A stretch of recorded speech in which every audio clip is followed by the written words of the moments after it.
नमस्कार, दर्श न्यूज देख रहे हैं आप और मैं हूं आपके साथ स्नेहा मनोज। बिहार का एक और बेटा संतोष यादव ने शहादत प्राप्त की है। आपको बता दें कि जम्मू कश्मीर के नौशेरा सेक्टर में वो तैनात थे और ऐसे में सर्च ऑपरेशन के दौरान उन्होंने शहादत प्राप्त की और ऐसे में आज उनका पार्थिव शरीर उनके गांव लाया जा रहा है। आपको बता दें कि बिहार के भागलपुर के इस्माइलपुर गांव के वो रहने वाले थे और ऐसे में आज उनका पार्थिव शरीर उनके गांव लाया गया है। शहीद संतोष यादव को लेकर के पूरे गांव में लोग उन पर गर्व महसूस कर रहे हैं और ऐसे में उनकी अंतिम यात्रा के दौरान लोगों का जो जन सैलाब है वो साफ तौर पर देखने को मिल रहा है। शहीद के पार्थिव शरीर को आज भागलपुर के इस्माइलपुर गांव में लाया गया है और लोगों की लंबी कतार जो है वो साफ तौर पर देखने को मिल रही है। जिस रास्ते से शहीद संतोष यादव को ले जाया जा रहा है उन रास्तों में लोग तिरंगा लिए खड़े हैं और लगातार शहीद संतोष यादव अमर रहे के नारे लग रहे हैं और ऐसे में देशभक्ति की जो भावना है वो साफ तौर पर देखने को मिल रही है और साथ ही संतोष यादव की वीर गति को लेकर के उनके गांव के लोग गर्व महसूस कर रहे हैं। आपको बता दें कि संतोष यादव जम्मू कश्मीर के नौशेरा सेक्टर में तैनात थे और इस दौरान सर्च ऑपरेशन के दौरान उन्होंने वीर गति प्राप्त की है। बताते चले कि जम्मू कश्मीर के नौशेरा सेक्टर में शहीद संतोष कुमार तैनात थे और ऐसे में बीते दिन सोमवार की रात आतंकियों के खिलाफ सर्च ऑपरेशन के लिए निकले थे। इसी दौरान आतंकियों की एक गोली उनके पैर में लग गई। उन्हें अस्पताल ले जाया जा रहा था लेकिन उन्होंने रास्ते में ही दम तोड़ दिया। संतोष आर्मी के हवलदार के पद पर तैनात थे और बेटी की शहादत की खबर सुनकर मां शीला देवी ने कहा कि दुश्मनों ने मेरे बेटे को गोली मार दी, मेरे बेटे को मुझसे छीन लिया। तो ऐसे में अब शहीद की शहादत के बाद उनका पार्थिव शरीर आज उनके गांव लाया जा रहा है और इस दौरान लोगों का जो जन सैलाब है लोगों जो है वो गर्व महसूस कर रहे हैं संतोष यादव पर। और ऐसे में इन सबके बीच आपको ये भी बताते चले कि बीते दिन देर रात को पूर्णिया के सांसद पप्पू यादव भी शहीद के आवास पर पहुंचे थे और इस दौरान उन्होंने शहीद के परिवारों से मुलाकात की। इस दौरान पप्पू यादव भी भावुक नजर आए। उन्होंने शहीद के परिवारों से मुलाकात की और साथ ही शहीद की पत्नी को 1 लाख रुपए की आर्थिक मदद भी उनके द्वारा की गई है। साथ ही उन्होंने ऐलान किया है कि उस शहीद के बच्चों की जिम्मेदारी उठाएंगे, उनके पढ़ाई के खर्चे को भी उठाएंगे। साथ ही उन्होंने सरकार से भी मांग की है। उन्होंने कहा है कि परिवार को सरकारी नौकरी मिलनी चाहिए। इसके साथ साथ उन्होंने शहीद के नाम पर रास्ते का नाम रखने की भी बात कही है, यानी संतोष यादव के नाम पर पथ का नाम भी रखा जाए। साथ ही उन्होंने 4 करोड़ के मुआवजे को लेकर भी बड़ी बात कही है।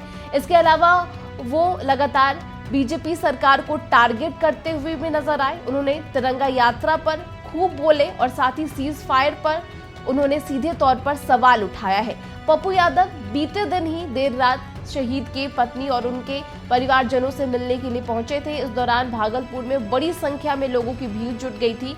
इस दौरान सांसद पप्पू यादव क्या कुछ कहते नजर आए, आपको सुनवाते हैं। जो तिरंगा यात्रा निकालते हैं उनसे पूछिए कि सीज फायर किस व्यापारी के लिए रोका गया, उनसे पूछिए। मैं उनसे ये जानना चाहता हूँ हर परिस्थिति में कि जरा आप हमें एक बात बताइए कि आदरणीय नरेंद्र मोदी जी, आप ने कहा कि हमारी सेना ने शौर्य दिखाया, आप उसका भी राजनीति करने का प्रयास किए। आपने ट्रंप के उस इनोसेंस ट्वीट पर आपने बिना सोचे समझे, जो आपका व्यापारी है, जो अदानी अंबानी, जिसका व्यापार पूरे मुल्क में और दुनिया में व्यापार है, मैं जानना चाहता हूं क्या उस व्यापारी के लिए सीज फायर हो गया? सीज फायर किसके लिए? जब देश आपके साथ था, हम एक ही उम्मीद थी, हम पीओके लेके रहेंगे, आतंकवाद को मिटा के रहेंगे। एक तो 15 दिनों के बाद हमारी सेना को इजाज़त मिली और हमारी सेना ने अपना शौर्य दिखाया, लेकिन फिर 4 दिनों के अंदर ही हम अपने आत्म स्वाभिमान, अपने आत्मसम्मान के साथ हम ट्रंप के कहने पर, जो ट्रंप शहबाज को सबसे अच्छा प्रधानमंत्री कहता है, जो ट्रंप कहता है मैं पाकिस्तान, आतंकवादी पाकिस्तान के सरकार के साथ भी हूँ और भारत के साथ में भी हूँ। चाइना कंप्लीट रूप से पाकिस्तान के सपोर्ट में खड़ा हो और उसके बाद हम चाइना के खिलाफ लड़ने की हिम्मत ना करें, उसके बाद चाइना की जो जमीन मेरी ले ली वो लेने की हिम्मत न करें। हमारे भीतर चाइना, एक चाइना नहीं, कई चाइना से लड़ने की ताकत है। हमारे जवानों के पास वो ताकत है, लेकिन हम मुख दर्शक बने रहते हैं। हमें एक बांग्लादेश का टुच्चा सा आदमी कह देता है कि मैं बंगाल ले लूँगा। हमें एक श्रीलंका का आर्मी चीफ कह देता है, उसका श्रीलंका का, कि मैं यदि पाकिस्तान पर वार करोगे तो मैं नॉर्थ ईस्ट ले लूँगा। और हम चुपचाप रहते हैं। बारे बार हमें कोई धमका दे, जब मनाए नेपाल धमका दे, जब मनाए श्रीलंका धमका दे, जब मनाए बांग्लादेश धमका दे। हम पाकिस्तान, मेरे कुत्ते के बराबर में पाकिस्तान की सेना और पाकिस्तान की सरकार और आतंकवादी नहीं है। हम दुम हिला के जाने वाले हैं। हम पाकिस्तान मेरी बराबरी कब्जा ही नहीं कर सकता, लेकिन हम हमेशा पाकिस्तान को बराबरी में ला के रहते हैं। हमारी बराबरी चाइना नहीं कर सकती, हमारी बराबरी अमेरिका नहीं कर सकती है, लेकिन हम हमेशा उस गंदे देश को अपने सामने खड़े करते हैं जिसकी कोई औकात नहीं, जो दूसरे के बैसाखी पर चलता है, जो दूसरे के कंधों पर बंदूक फायर करता है, और जो जमीन चाइना, तुर्की या अमेरिका भी उस जमीन को अपना जमीन मान करके हमेशा हिंदुस्तान को नीचे दिखाता है। इसीलिए हमें गर्व है अपने सैनिक पर, गर्व है हमें अपने शहादत देने वाले सैनिक पर, गर्व है हमें अपने उस वीर जो आज शहादत दिया है संतोष पर। और हम उम्मीद करते हैं कि सरकार यहाँ आए, इस परिवार से मिले, 4 करोड़ का चेक दे, इसकी पत्नी को नौकरी दे, और इस सड़क का नाम किसी भी कीमत पर, जो आज़ादी के बाद आज तक समाज के गरीब, समाज के कमज़ोरों का इलाका समझ करके, समाज के पिछड़ों का इलाका समझ करके किसी ने नहीं बनाया, हम ये लड़ाई लड़ेंगे।